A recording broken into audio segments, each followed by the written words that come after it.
This is pink Himalayan salt. It may look pretty, but a pinch of this stuff will cost you. And 100 grams of pink Himalayan salt can cost up to 20 times the price of generic table salt. So why is it so expensive?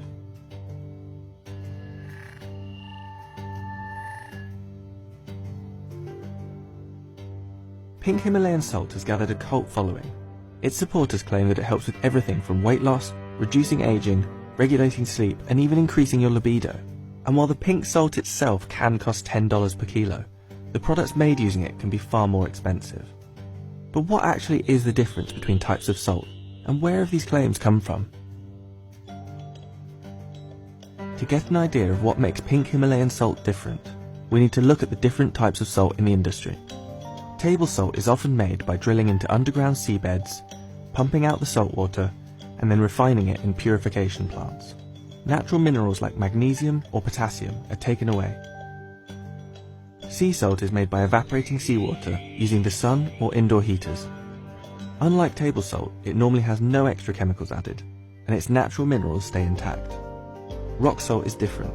In certain regions of the world, buried hundreds of feet below the ground, are the remains of evaporated seas. This mineral, halite, gets harvested by drilling the rock face, crushing the salt and splintering it into pieces. Pink salt can only be found in very few places, from the Murray River in Australia to Maras in Peru, but the supply is far from limited. The majority of pink salt mines in the world are in Pakistan, at the base of the Himalayas, and the Khairwar salt mine in Pakistan produces 350,000 tons per year. So, is pink salt healthier?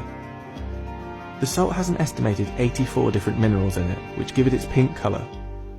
But these minerals only make up around 2% of the salt. So apparently it's reported you can get around 84 different trace mineral elements.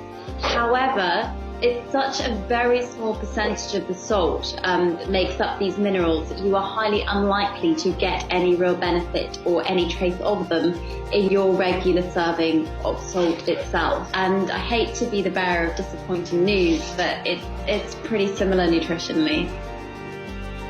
Pink salt's supposed benefits aren't just about eating it though, and many people claim it has healing properties, when either inhaled or even when used as a lamp.